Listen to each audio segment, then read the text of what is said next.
Hello, this is Paige Stichler, and this is the Dollar Tree Logistics case study. I'm going to talk about the logistics system cost breakdown for different features, and then the importance of economies of scale and utilization. Then I'm going to discuss the calculations for the case for the two options, and then I'm going to discuss the optimal solution that I came up with, and then the sensitivity analysis that I did, and then some other qualitative factors to consider. So for the cost breakdown for the logistics system for Dollar Tree, it's really, there's 4 different buckets. There's the total inbound cost, total outbound cost, inventory carrying costs, and then the distribution center cost. So the inbound cost, that's going to be like your ocean transportation and trucking costs. That's going to be fluctuating by fuel prices. There's shipping rates that will change, and then the distance from ports themselves.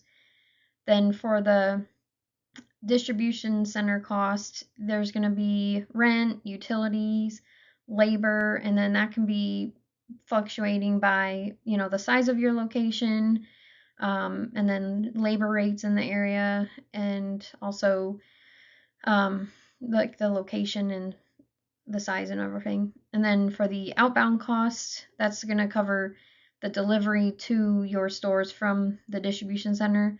And that's going to be affected by distance and fuel efficiency and the efficiency of your routes altogether. And then the smallest piece is for your inventory carrying costs.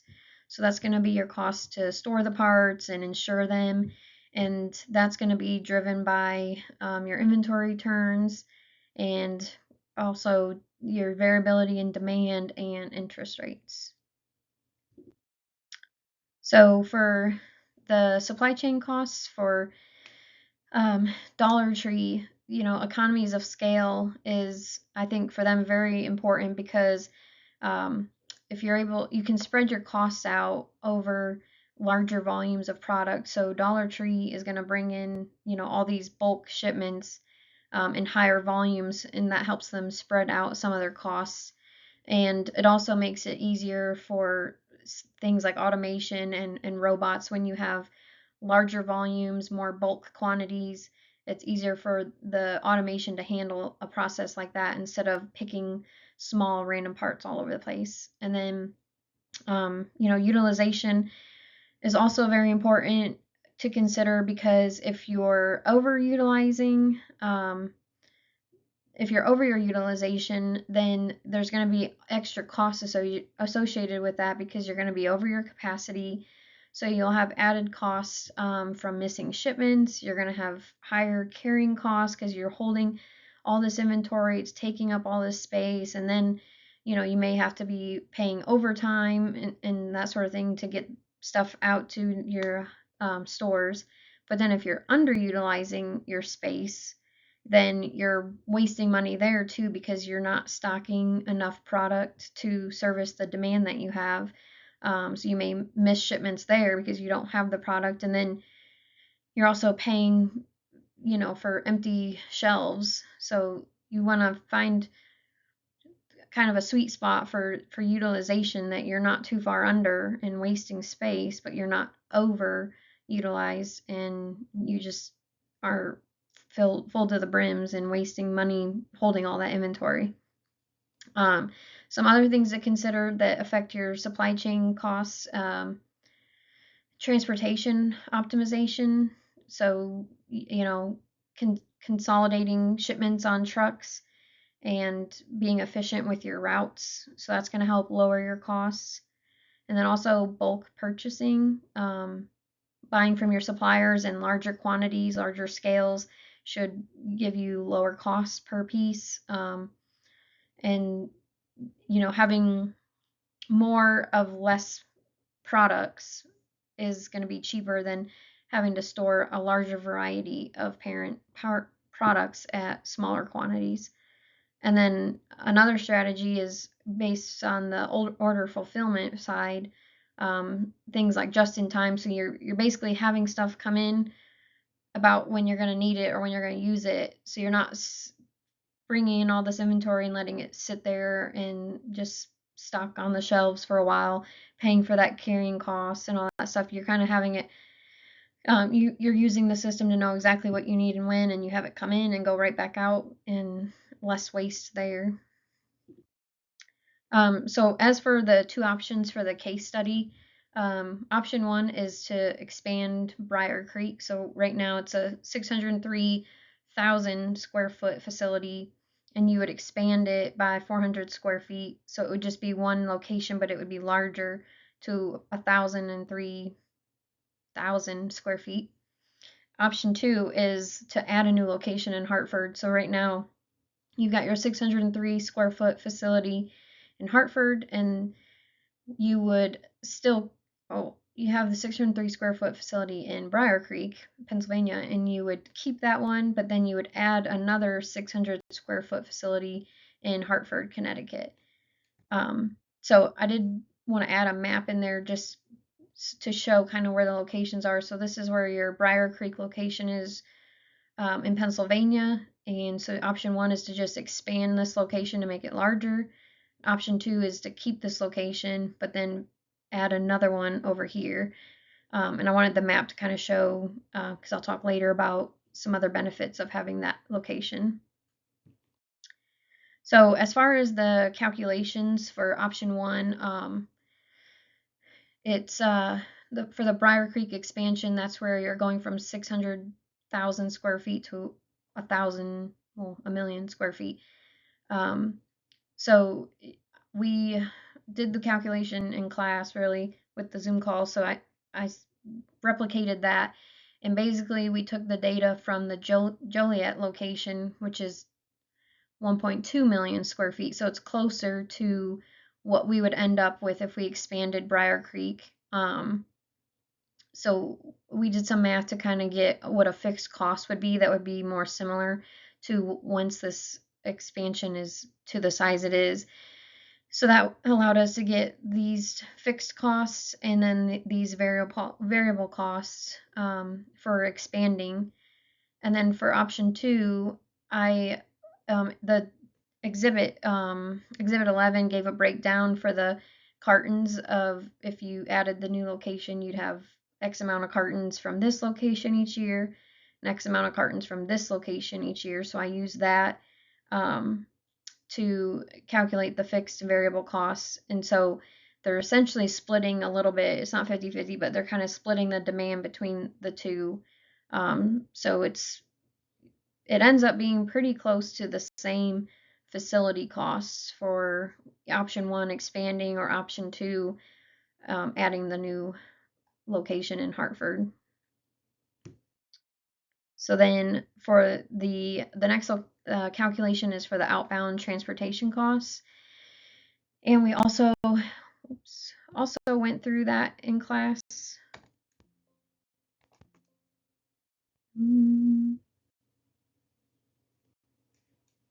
Of course, go back. Trying to go back a slide.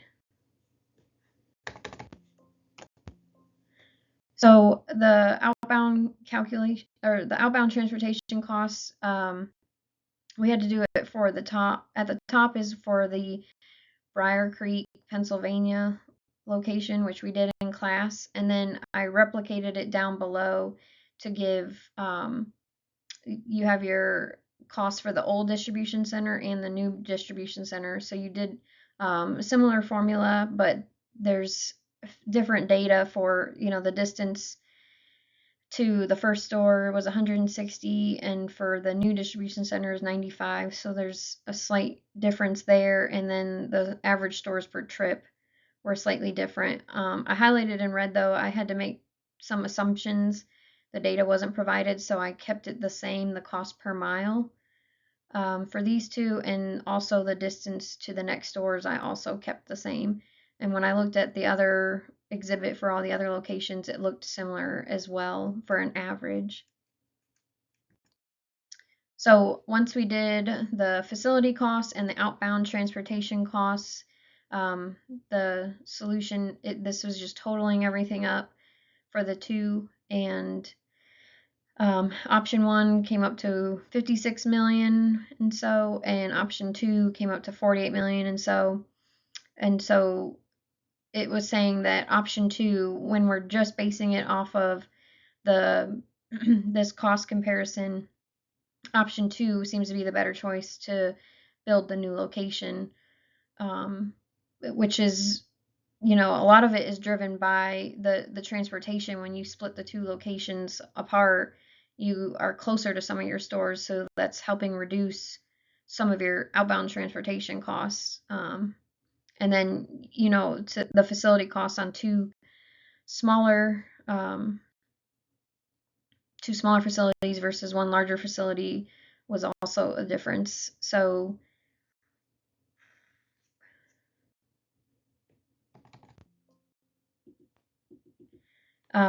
then for the sensitivity analysis, I did one sensitivity analysis option I did was that if you only did 40 deliveries per year instead of 65 for option 1, then it would no longer say option 2 is the better choice and that option 1 was the better choice.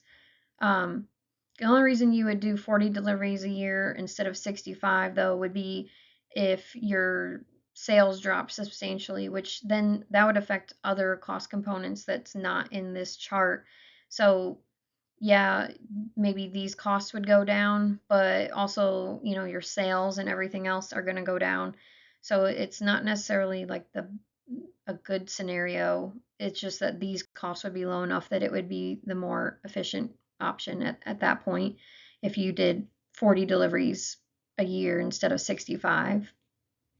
And then another comparison I did was if the so when I was calculating the fixed cost for option 1, we were using the estimate for the Joliet expansion, or for the Joliet store that's at 1,200 square feet, and so we were trying to assume our cost would be similar to that location, and their fixed cost was 0.43.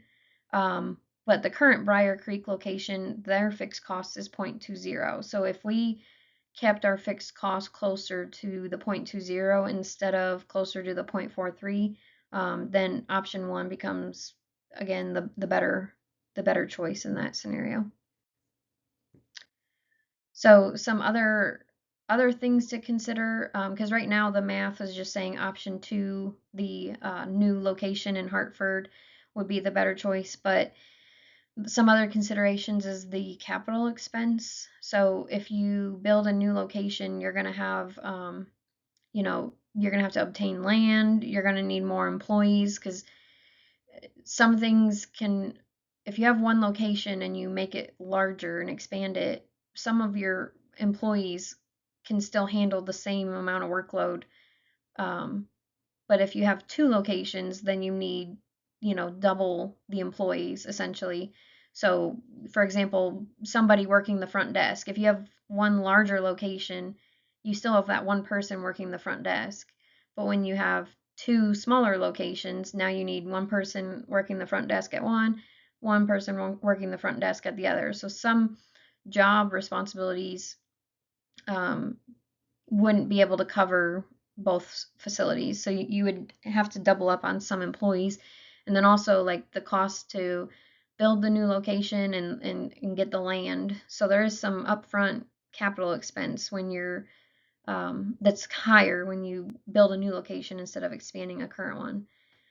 Also scalability. So instead of like right now, if you have one expanded location, you're still able to have like large scales of product brought in and shipped out. So, for example, if you need 1,000 pallets of one thing brought to your location, 1,000 are coming there. But now, if you have two locations to fulfill, maybe you're sending 500 pallets to one and 500 pallets to the other. So there's less consolidation, so your scales are going to decrease a little bit on some things. You may still be buying 1,000 pallets, but now you've got to split that up between the two. Another consideration is future growth. If you expand the current location, you're going to go from 600 to 1,000 for the square footage. And then if you build the new location, you're going to go from 6,000 or 600 to 1,200. So one's actually going to be bigger than the other. So, it might service your demand at the moment, but maybe 10 years from now, you're going to be back to your 90% utilization on your expansion, and you're going to have to expand again. Versus if you just build the new location, that may cover you for 20 years instead of the other one that's only going to cover you for 10. But also, if your demand goes down, then you have the opposite problem where, your expansion is just a little bit bigger than it is now. And so then you're going to have less waste if your sales go down. But if you build the new location, now you've got all this extra square footage that's not being utilized. So that's risk either way. But then also, the last thing is the location. Like I showed on the map, Hartford, Connecticut is very close to the port. So by having that location closer, you may save on some of your inbound costs too. So when you're bringing the product in, if it's closer to the port, you can bring it straight there, and save on your costs there too. And that's it. Thank you.